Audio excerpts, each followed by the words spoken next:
Welcome, ladies and gentlemen, to the Utah Stories Show. So if you've ever visited Fisherman's Wharf in Seattle or been to Europe and seen the full-time farmers market infrastructure that a lot of cities have, you'll understand why there should be a food hub in every major city. A food hub is the idea that farmers have a place where they can essentially just dump off their produce and get it sold or processed. And it just adds a really definite, visible connection between urban centers and rural farms. And we need more bridges and connections between urban and rural. And I heard about this concept that Utah is going to build a food hub and that it was going to happen, and it was kind of getting off the ground with the support of the city and the state and some medical providers, but it's just like failed to launch. And it's unfortunate because I talked to a lot of farmers. I've done a lot of stories over the years about farmers. They all kind of like the idea, but a lot of them can't completely wrap their heads around it because maybe they haven't been to these big urban centers. So with me on the program today is Laurie Seron. I've known her for quite a few years. She was the former director of Utah's Own through the Department of Agriculture. Thanks for coming on, Laurie. Thank you for having me. So did I explain a food hub correctly? There's more to say about it than what I just said. Yeah, a lot of people think that a food hub is just another distribution center that is like, a lot of the comments I get is, why do we need another distribution center? But a food hub's purpose is to, number one, assist farmers in marketing their product. They have such a small market share. Some grocery, some retail, farmers market, fruit stands, those sorts of things. But we have hospitals in this state that feed 3 meals a day to people. We have schools that feed breakfast and lunch to children. There's a big market out there for local food if we can just streamline it. And so that's where a food hub comes in, because the food hub aggregates the food from the farmers. The hospitals do not have to call individual farmers to gather enough carrots. They call the food hub. The food hub worries about gathering everything, and then it's also distributed to them. And then the main thing is most food hubs are nonprofit, but there's a big effort to try to keep the margins low for the farmers so that they're being able to capture more of what they need to maintain their farms and their employees and everything else, just like any of us. And you mentioned like carrots, and the idea I like so much is you can say to the farmer who does carrots, hey, we just sold out completely and a lot of people love your carrots. If you can plant another row, exactly, and you can kind of help the farmer cater their farm to the needs of the urbanites. Exactly. And the hope would be, I had some meetings with Whole Foods, the leadership out of Colorado.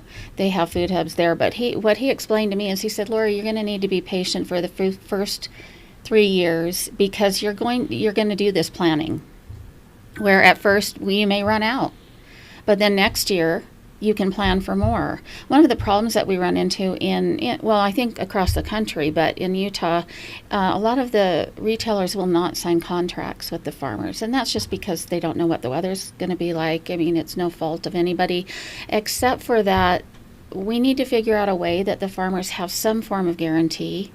I'm a food producer of 24 years as well, and for whatever reason, it seems that the food producer kind of always takes the biggest hit. Mm-hmm. And so that's what this whole process is about. It's a system. It's a value chain system that helps to make things run smoothly. The focus on the system is relationships. Yeah. Not just the hard infrastructure, not just getting the margins in there, getting everything done. It's also about creating those relationships where people are working together, where they're coming and saying, look, we ran out this year, but would you plant 2 more acres? Yeah. And then there's that confidence and that trust within the relationship that makes that work. Yeah, and I think for our listeners and everybody who loves farmers markets, I mean, everybody loves farmers markets. Mm-hmm. They've grown like crazy. Mm-hmm. We are losing so much farmland to developers because the land costs have gone up so much. Mm-hmm. I talked to Better Food Farms out of Uinta, Utah, mm-hmm. and they're young guys. They're doing an incredible job. Mm-hmm. They have really awesome produce, mm-hmm. and they're just like, we cannot find any place to buy any land anywhere now because the land prices have skyrocketed. And if we build over the top of all the farms with apartments and houses, and we don't have any local food anymore, we won't have anything at the farmers market. I don't think people quite understand that. Well, and not only that, but pre-COVID, we were only growing 2% of our food in Utah. Mm-hmm. That's scary when you think about what we've just seen with supply chain problems. If we're only set up, and that's probably declined since then because of all the land that's been sold. When you think that we are not set up to grow our own food, that's pretty scary.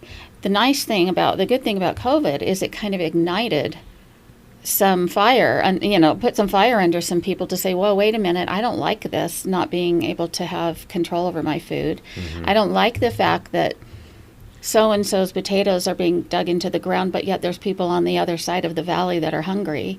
It gives, you take the focus and you put it back onto urban farming. Mm-hmm. Small farms, medium farms, and you help to do those things that empower people to learn how and educate themselves. And to James's point, people feel better when they're able to have a part in their own well-being, in their basic needs.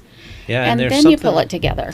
And there's something about knowing a farmer who's mm-hmm. growing your food, mm-hmm. and it sounds maybe like a little trite, but when you can see the guy who's growing mm-hmm. your tomatoes and your potatoes and your carrots, and you've seen his farm, you go past it, you're invested in that farm. Absolutely. You're invested in that piece of ground. And then when you support that guy and you're eating his food, and it's more nutritious because it's mm-hmm. local and it's fresher, mm-hmm. Then it just feels like that is the essence of a social fabric. Mm-hmm. Like if we're building big box stores over the top of all of our farmland and apartments and houses, where is the social fabric and the connectedness mm-hmm. with the earth that you should have, that we've had as humans for mm-hmm. all of our existence? We just going to wipe that away? Well, and just with each other. I mean, as I've evaluated this, at the beginning of this whole thought, when I was at Department of Ag, Jack Wilbur, farmer, also longtime employee. Yeah. Jack was the one who actually came to me and said, I got a letter from a farmer that was saying, I don't know what to do. I'm discouraging my children from farming. We need to just get out of it. We can't make any money, and it really broke my heart. And that's what launched me into thinking, okay, wait a minute, we have got to figure this out. So Jack was the one who brought the idea of the food hub to me, and it just lit up inside of me. Mm-hmm. And I got out I started traveling around the country looking at different food hubs. Back east, they've been around for quite a while. I went west. I mean, I tried to just look at what works, what doesn't work, why are so many failing, what do we need to do to make a change, and it was fabulous. And a lot of urban centers smaller than Salt Lake City have them. Absolutely, and it's a system. It's. So what is it that's preventing it? Why can't it get off the ground? That's a whole nother show. But there's a lot of politics involved, I think, and there's a lot of back down to where should the money go. Is this really going to work? Well, the thing that I don't get, we had a $2 billion surplus. Mm-hmm. Most of it had to go to water projects for the Great Salt Lake. That's understandable. Mm-hmm, but mm-hmm. part of it is like these farms, they're growing commodities like alfalfa and they're growing corn. And I understand that if you don't have the manpower, mm-hmm. that's kind of what you got to do. You go to, right. And you're going to go for the highest value crop you can possibly mm-hmm. do. Mm-hmm. But if there was this connection and this dynamic between urban dwellers' needs and wants and farmers growing it, mm-hmm. and you had that bond more secure, you could be informing these farmers what they could grow that's going to earn them more money mm-hmm. per acre than alfalfa mm-hmm. for sure. Mm-hmm. Oh, absolutely. And I think that getting back to that community, if we could have, at one point I thought it was important to have a big food hub, one food hub. But now, post-COVID, and as I've traveled around and looked at things, back east I have many food hubs. States have 16, 18, 20 food hubs. Wow. They're regionally located so that the communities that surround that can actually have it. It helps with food access. It helps with, I mean, Wasatch Gardens is doing such a fabulous job with these community gardens.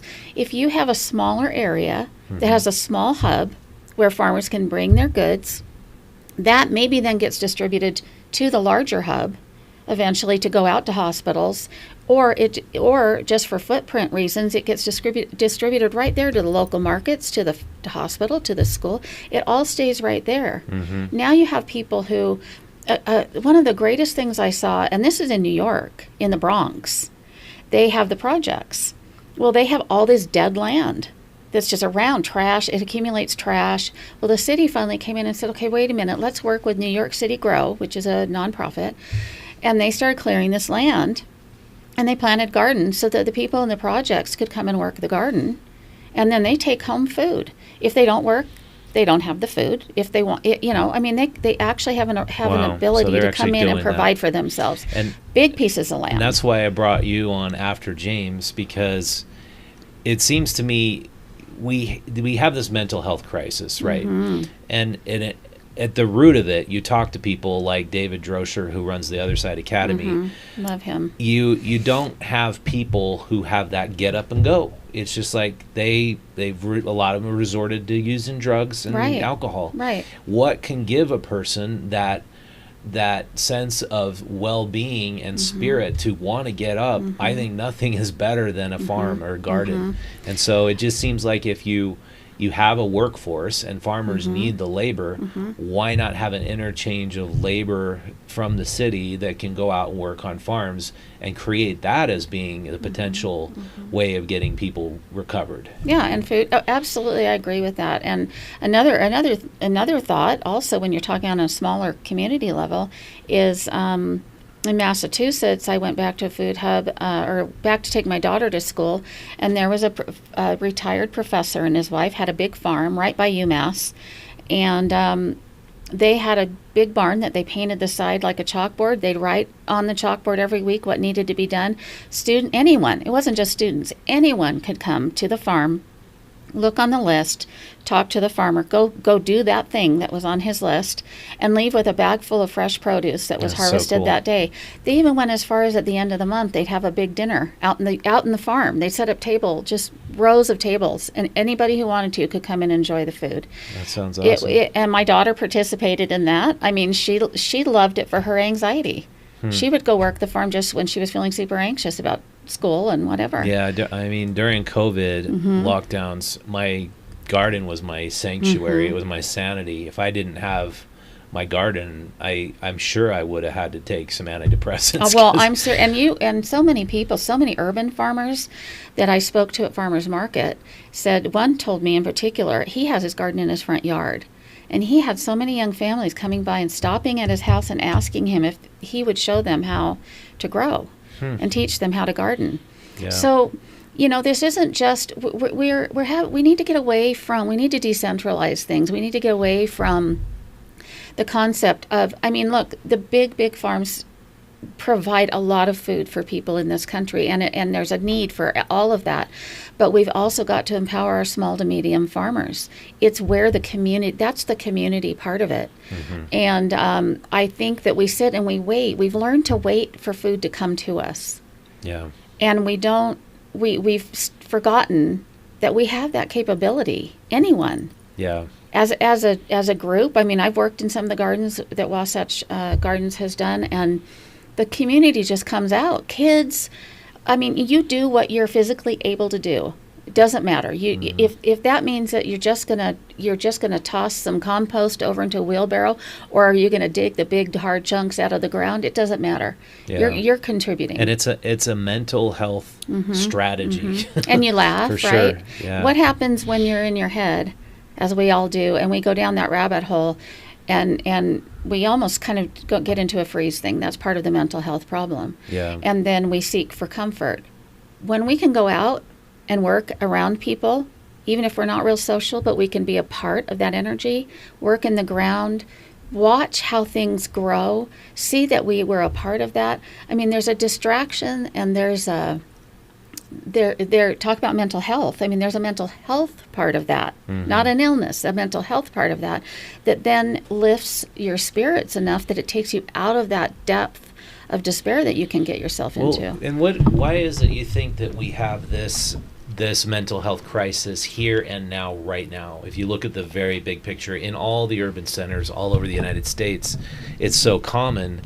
You have people ranting on the streets, all alone, isolated. We don't have the practitioners. We don't have the hospitals for them. What do you think is the root of that problem? I really think that it's the breaking down of our community. Let's think about trauma. Let's think about mental illness, or when you go through something difficult that causes you to go maybe into that depression, or maybe you have an illness that causes you to have despair. What's the first thing you want to do? You want to isolate.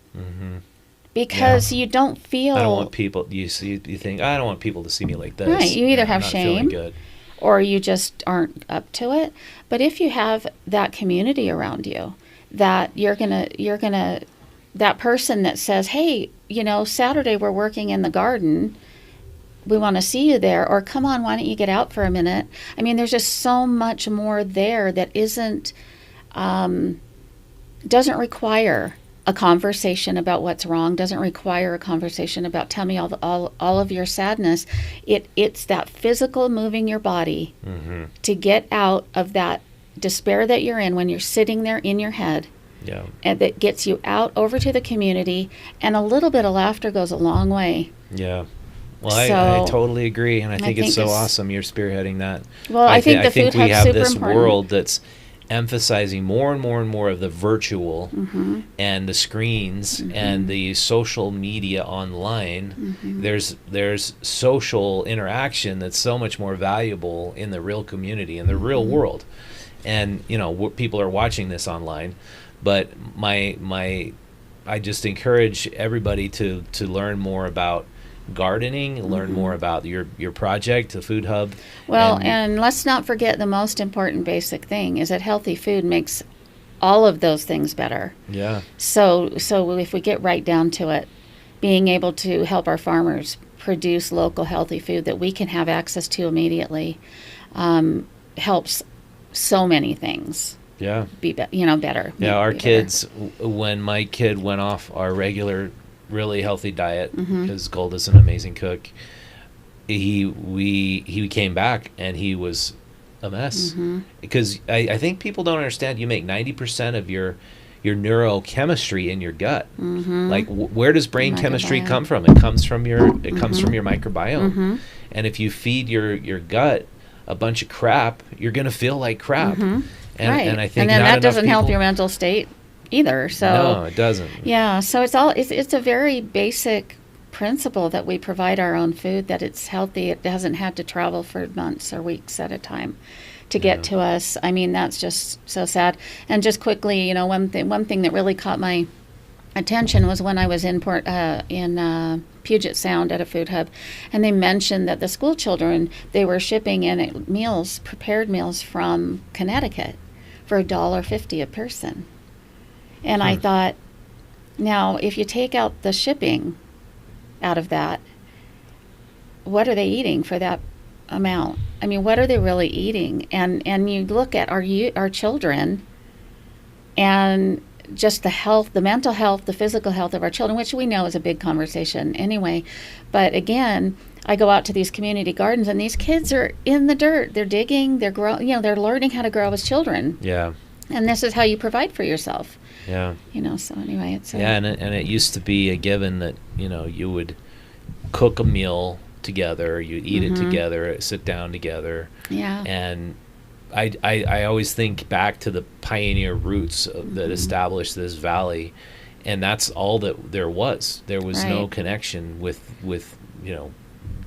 big shipments of food being brought in that was already processed that you could throw in a microwave. That was it. And I think that's what we've done for eons as humanity, as humanity has progressed, and we've got these options. But I think getting back to that basic way of living is so important for families, and I think the Food Hub could absolutely help Utah be preserve the farms that are left, and it could help the farmers gain hope.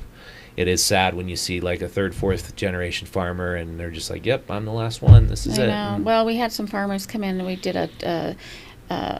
Chandler Rosenberg has started up Utah Food Coalition. So it's like a group of, like you and I talked about a while ago, about organizations coming together so we're not doing the same things. And we talked to a farmer one day. We had him come in and asked him, what can we do to help? And he just said, I just need health care for my family. I just need basic foundational stuff for my family so I can then go and thrive in growing food. And, you know, if we stop and think about it, what a valuable person he is to be wanting to grow our food that we eat. And so, you know, why can we not help people get established, help farmers get established in what they're doing, somehow provide. There's so much money out there. It just is it's learning how to get to it. And a farmer who has to spend his day on the farm does not have the time to figure out how to write for a government grant, how to do those things. If we can start providing services to them to ease that up for them, then they can start getting some of this money coming in. Feel happier in their existence. Just spend more of our money on local farmers, local food. Be conscious about that. And it's nothing. They aren't asking for anything more than what we want for ourselves. Yeah. They just want to be able to have a solid foundation for their family. Makes sense. And then they can grow. Yeah. Easily and happily, and probably wouldn't be as willing to give up what they're doing if they weren't suffering so much. Yeah. So is there anything readers, watchers can do to support you, your efforts, and help get this off the ground? Sure. I mean, first of all, if anybody, you know, has any questions or wants to reach out to me, my personal email is Seron, Seron.Laurie, Laurie, @gmail.com. I'm happy to answer any questions. Other than that, you know, when spring comes around, start looking for those community gardens. Start looking for what's in your own community. Go to the farmers markets. Find the farmers that are in your community. See what you can do to help. Participate in the CSAs, the community-supported agriculture. Buy from the farmers as much as you can. Help support them. And just look up some of the organizations. Wasteless Solutions is another great organization that's trying to gather food that goes to waste that's still perfectly fine. Support. They need volunteers. All of these organizations, many of them are nonprofit and welcome volunteers. So just get involved, educate yourself about why this is important. We all saw it happen during COVID. We all saw supply chain issues, and we can help alleviate that if we just pull together as community and start working together. Learn how to farm, support farmers. Absolutely. Yeah. Well, cool. Thanks so much for coming on, Laurie. Thank you. I really appreciate you. Appreciate everything you're doing. I appreciate you, what you're doing too. All right. And if you would like to be a bigger part of Utah Stories and help us with our coverage, the easiest thing you can do is subscribe to our free digital newsletter. You go out to utahstories.com, scroll down a little bit, put your email address in there, and we'll send you the Voice of Local Utah once a week right to your email. We'll never spam you. We don't sell your information.